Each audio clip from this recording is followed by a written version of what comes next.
ಕೇಂದ್ರ ಸರ್ಕಾರದ ಇತ್ತೀಚೆಗೆ ಸೂರ್ಯೋದಯ ಯೋಜನೆ ಅಂತ ಮೋದಿಯವರು ಚಾಲನೆಯನ್ನು ಕೊಟ್ಟರು. ರಾಮ ಮಂದಿರದ ಉದ್ಘಾಟನೆಯ ಮರುದಿವಸ ರೂಫ್ ಟಾಪ್ ಸೋಲಾರ್ ಅಂಥೇಳಿ 300 ಯೂನಿಟಿನವರೆಗೆ ಅದರಲ್ಲಿ ಫ್ರೀ ವಿದ್ಯುತ್ ಸಿಗ್ತದೆ.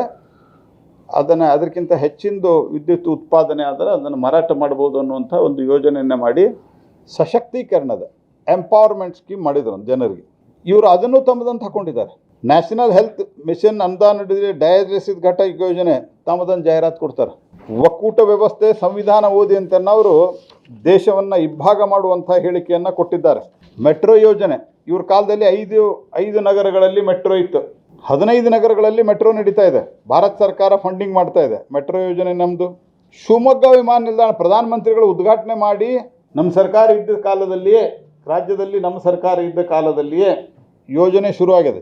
ಶಿವಮೊಗ್ಗ ವಿಮಾನ ನಿಲ್ದಾಣ ನಮ್ಮದು ಯೋಜನೆ ಅಂತ ಹೇಳಿದ್ದಾರೆ. The most ambitious scheme of prime minister Shri Modi is Jal Jeevan mission. ನಮ್ಮ ಕ್ಯಾಬಿನೆಟ್ದಲ್ಲಿಯೂ ಬಂದಿತ್ತು. ಇದು ಭಾಳಷ್ಟು ಚರ್ಚೆ ಆಯಿತು.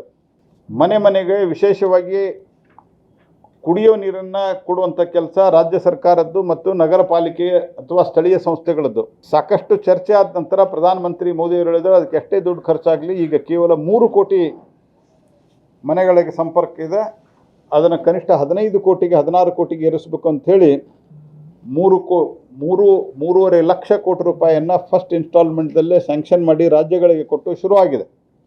ಅದು ನಮ್ಮದು ಅಂತ ಹೇಳಿದ್ದಾರೆ. ಕಿಸಾನ್ ಸಮ್ಮಾನ್ ಯೋಜನೆ ಅದು ನಮ್ಮದು ಅಂತ ಹೇಳಿದ್ದಾರೆ. ಕೊಬ್ಬರಿ ಬೆಂಬಲ ಕೊಟ್ಟಿದ್ದು ನಮ್ಮದು. ನರೇಗಾ ನಮ್ಮದು. ಪ್ರಧಾನಮಂತ್ರಿ ಗ್ರಾಮ ಸಡಕ್ ಯೋಜನೆ, ಹಳ್ಳಿಗೆ ರಸ್ತೆ ಭಾರತ ಸರ್ಕಾರದ ಮೋಸ್ಟ್ ಫ್ಲ್ಯಾಗ್ಶಿಪ್ ಪ್ರೋಗ್ರಾಮ್ ಅದು ನಮ್ಮದು ಅಂತ ಹೇಳ್ಕೊಂಡಿದ್ದಾರೆ. ಅಂದರೆ ರಾಜ್ಯಪಾಲರ ಕಡೆ ಅಂತ್ಯೋದಯ ಅನ್ನ ಯೋಜನೆ ಕೊಡ್ತಾ ಇರೋದು 35 kg ಅಕ್ಕಿ ನಾವು.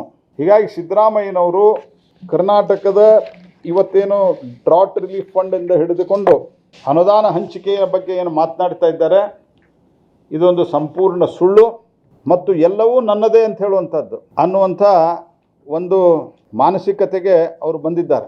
ಆದ್ದರಿಂದ ಇದನ್ನು ಸ್ಪಷ್ಟಪಡಿಸಲಿಕ್ಕೆ ನಾನು ನಿಮ್ಮೆಲ್ಲರಿಗೂ ಕರೆದಿದ್ದೆ. ಇದು ಅತ್ಯಂತ ಖಂಡನೀಯವಾದಂಥದ್ದು. ಒಬ್ಬ ಮುಖ್ಯಮಂತ್ರಿ, 2ನೇ ಬಾರಿಗೆ ಮುಖ್ಯಮಂತ್ರಿ